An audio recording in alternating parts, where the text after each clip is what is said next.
South wing, code blue. South wing, code blue. South wing, code blue. Code Blue. An emergency call used in hospitals all over the country. Code Blue alerts a special team of doctors and nurses that a patient has died. A resuscitation attempt will be made. If it is successful, the patient is brought back to life. 2, 1, stand back. In some cases, they have amazing stories to tell about what it is like on the other side.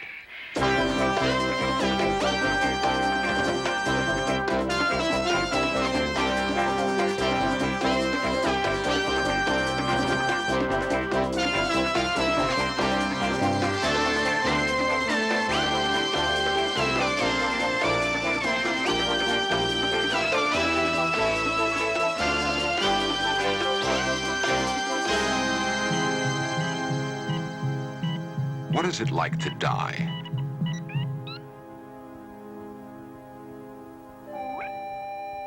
In Search Of examines new evidence. This series presents information based in part on theory and conjecture. The producer's purpose is to suggest some possible explanations, but not necessarily the only ones, to the mysteries we will examine.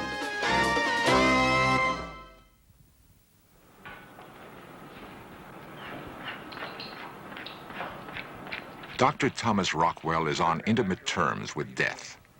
As head of the emergency room at Santa Monica Hospital in California, he treats over 90 patients a day who are on the outer edge of life. Rockwell is one of many doctors caught in the debate over what is the end of life. The medical definition of death has been challenged by the advance of science. We're all composed of billions of cells. These cells depend on each other for their survival, but each of them has a lifespan of its own. EKG, and I'd like to get a portable chest film. Dr. Rockwell, CPR. Wing, code blue. 2, 3, 4. In the past, death has been defined as the point at which the heart stopped beating. Count of 5, I'm going to defibrillate. 4, 5. 1, stand back, go. But we've come to find out that some of the cells in the body can live on for a considerable length of time after the heart stops beating. Now we have redefined death to mean death of the cells in the brain. Now it's very difficult sometimes to tell when that has occurred.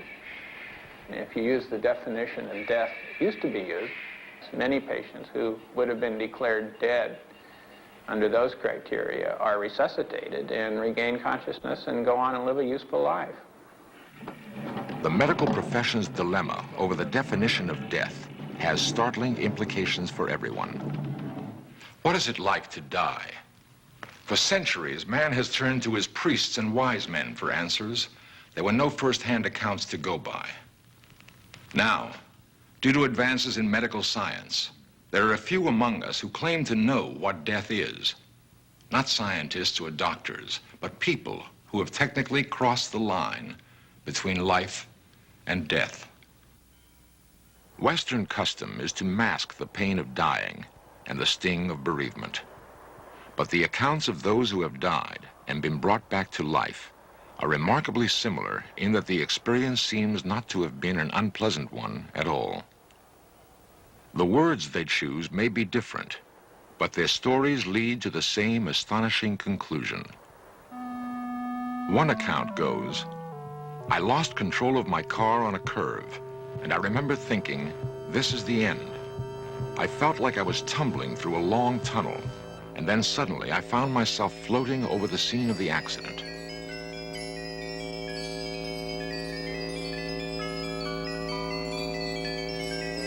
Another victim describes his experience this way. "It happened years ago. I was playing in the pool with my brother when I lost my breath. I kept bobbing up and down, and then suddenly, I was engulfed in blackness. I could hear a soft, vibrating sound in my ear like wind chimes, and then I was above my body, watching them pull me out of the water and pound on my back. A third account also stresses the feeling of euphoria. I was on the steps when the heart attack came. I collapsed and then felt myself go out of my body. The next thing I knew, I was in a rolling field, too beautiful to describe.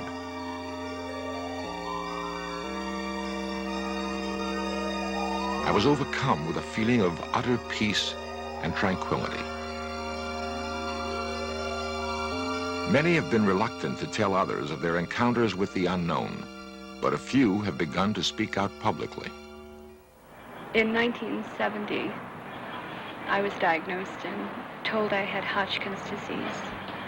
And at the time, I was unable to have any treatment because I was pregnant, and both medicine and radiation treatment were not appropriate at that time.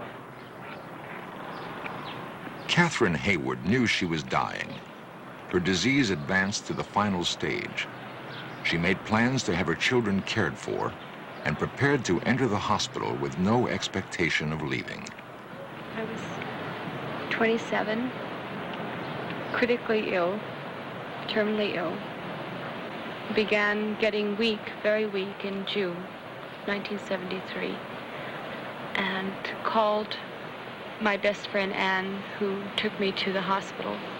They took her immediately into the emergency room and began to try to locate veins so that they could get some blood from her. And after that, they took her to the coronary care unit. Then it happened. I was lying on my side, and I looked over at the heart monitor, and the line went straight across. And the next thing I knew, I was standing over my body, looking down at the form in the bed. I watched the nurse beside the bed, adjusting the wires, and I was fascinated by it. I kept wanting to tap her on the shoulder and tell her that I wasn't there. Then I saw this team of nurses and this little green thing on wheels coming toward the bed, and they were in such a hurry, it really scared me. So I turned and stepped into a tunnel, I guess you'd call it, because it definitely had sides, and I definitely felt confined. And I started moving upward, and I felt exhilarated. But when I got to the end of the tunnel, there was this light that was so bright, I thought would hurt my eyes. Then I saw him about 100, 150 feet ahead of me, and it was the figure that I knew to be God. They began punching on her chest and thrusting some sort of instrument down her throat to help open up her passages so that she could breathe. Kathy wasn't responding. I said, please don't make me go back. Please let me stay here with you. I sounded like a spoiled child, and I was really, really hanging on. Finally, he just took me and firmly but gently pushed me away from him and said, you must go back. There is a task that you have to do for me. And if you do this, you will come to me. And then he turned and he walked away. And I was furious. They had somehow managed to start her heart again and to start her breathing again. The doctor that was standing over me said, we've put the tube past her lungs into her stomach, and apparently they were pumping air into my stomach instead of into my lungs. And they said that's what was causing all this tremendous pain as I was experiencing as I was coming to, but I knew it wasn't that. I knew I was resisting coming back in the body. I felt a quiver running up and down my body, and I felt rage, and I felt like I didn't belong there. So there I was, and not speaking. And all of a sudden, the line went straight again. Saw this nurse come running in, and she took the portable oxygen tank down, and I watched all this, and I watched her put the mask on me. Even though the line went straight, I still saw all this. I saw the bed being pushed down the corridor towards the intensive care unit. That's the last thing I remember seeing before I left my body again. I was immediately in the light. I was immediately in God's presence again. And he just took me in his arms and very gently said, "Do you understand?" I said, "Yes, I do." And then I came back into the body with just the easiest breath. I signed myself out of the hospital. I left the hospital, and I haven't been back. 3 years later, Catherine's physician reports that she has no trace of Hodgkin's disease. Catherine was recently remarried, and she and her husband Jim have started a new life. Catherine's story is not unique. The out-of-body experience has had a great impact on others who have come close to death. Over the last several years, I've been involved on various levels with several hundred people who have died, and intimately involved with about 100. Dr. Charles Garfield is a psychiatrist at the University of California Cancer Research Institute. A number of years ago, I was teaching a class at UC Berkeley called Psychology of Death. I got a letter from Shelley Ruderman in which he described his experiences some 12 years prior, in which he was dealing with a life-threatening illness. In fact, he was dealing with a seriously advanced lung cancer. The emotional tone of both the letter and the subsequent meetings we had spoke really powerfully to me about the powerful emotional reality they represented in the present. Doing something that I really like to do. Sheldon Ruderman's encounter with death began in 1960. The experience had a profound effect on him and changed the direction of his life. He now counsels cancer patients like Micah Friedman and believes that the power of the mind can reinforce medical treatment. Thus far, the results have been positive. When's your birthday again? January 29th. Right. Okay, by January 29th, if we keep doing this, keep doing what the doctors tell you to do, it's going to be gone. Okay. When I asked my surgeon what he thought, he gave me less than 2 years to live. Like a lot of other cancer patients, my original diagnosis seemed to me unbelievable. I mean, somehow it still seemed a little unbelievable. Less than 2 years to live was somehow not within my emotional capability at that point. So I communicated this back to the doctor, and I said, look, I'm not going to die, and your task is to help me in how not to die. You tell me what to do. But I'm not going, because I have to stick around now. In my research, approximately 15% of the people I work with have what might be described as death-accepting attitudes, a sense of the basic all-rightness of their death, that the death feels appropriate to them. That's a pretty small percentage, 15%. Many other people are angry, furious, in the sense that Dylan Thomas was furious, raging against the dying of the light. Okay, I survived an 8-hour operation in which my surgeon did what he later described was the best surgery of his life. I came out of that. I felt physically violated, and no one had prepared me for these kind of feelings. 17 days after this major operation, my surgeon finally walked in, and he said, well, Shelley, we got a problem. We got a mechanical thing that we're going to have to correct.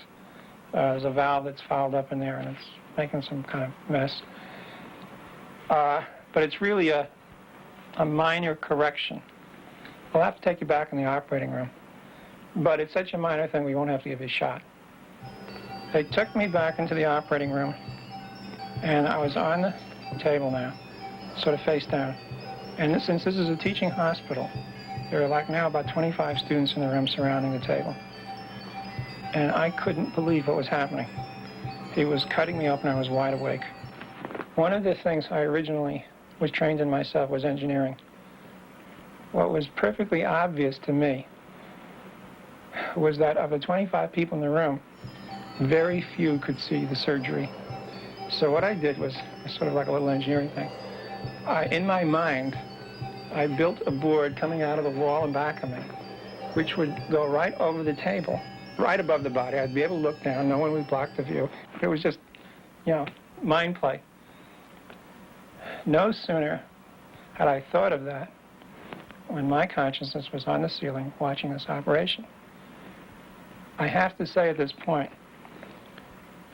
that the guy that I was at that time was somebody who thoroughly disbelieved in anything that was psychic.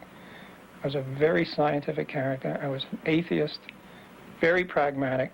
I didn't believe anything I didn't see. Here I was experiencing something that was impossible. My consciousness was on the top of the room, watching them operate on my body. The view looking down was very clear when it came to the people watching the surgery. I could see all of the students very clear. When it got to the outlines of the table that I was on, it got fuzzy. When it got to the outlines of my body, it got fuzzier yet. And when it got to the wound itself, where he was actually operating, I could not see. People have the sense of leaving their bodies, of rising above their bodies, and of drifting throughout the room, of being aware of images, of being able to see the room, to see the world from a different point of view, to be able to see their own bodies lying in the bed, and in essence, to be detached from the physical body. Now, about every 15 minutes or so, my surgeon asked me how I was doing. Somehow, I had to be back in the body to answer those questions. And I would say, all right, and then I'd get out again. I mean, while there was something going off someplace that said, this is impossible, the rest of it felt completely normal. I think the important part is that we're not just generating pictures in our mind out of anxiety, that somehow there appears to be a contact with a level of reality that we don't normally address. I felt like I was within, at the most, 24 hours of dying if I let myself die. And somehow it did not seem at all incredible at this point that it was up to me whether I lived or died. And that's something I never would have believed before, but it seemed totally obvious right then. He had come as a natural scientist, as a scientist from the conventional mold, and had had an experience that totally baffled him. Another thing was the fact that he was quite convinced that he was responsible, largely responsible, for his survival. That his will to live, his powerful sense of having to stay alive, in Shelley's case for the sake of a newly born son, was the ingredient that enabled him to survive an outrageous set of experiences. My wife did, you know what, in retrospect, was pure genius. There were no kids allowed on this ward, but she knew what it was I was trying to save my life for. So she took our kid, who was 6 months old, put him in a shopping bag, hid him, brought him up, brought him into my room, and in fact reminded me what the whole thing was about. When I saw him, it was like, that cinched the question. I had to stay alive. Let's go in your chest, where all the red soldiers are. So let's call them and tell them all to bring their squirt guns. And when they're all following you, we'll go into the other room where all the white soldiers are and tell them to bring their squirt guns. Tell all the soldiers to shoot all that gooey stuff into the holes in the monster, plugging up all those holes. And as the gooey stuff goes in there, watch the monster get smaller. just watch the monster shrink. What the out-of-the-body experience did, what I became aware of, was that whether I lived or died did not depend on the kinds of rules that the doctors understood. The other thing that I think has been a major transformation is that I don't believe, as I did at the time this experience unfolded, that the end of life was the end of everything. I believe now very strongly that there is a life after death. My personal belief is that there is continuity, that it would be outrageous for me at this point to believe that this was all there was. If you ask me what I know for sure, I'm in the same ambiguous position that the rest of the human race is in. I feel sure to myself that there is something that transcends beyond when you die. I have to say that the out-of-the-body experience was probably the key thing, because it is very hard once you realize you can have your consciousness and your body to separate, not to at least entertain the idea that even when your body is gone, your consciousness may go on.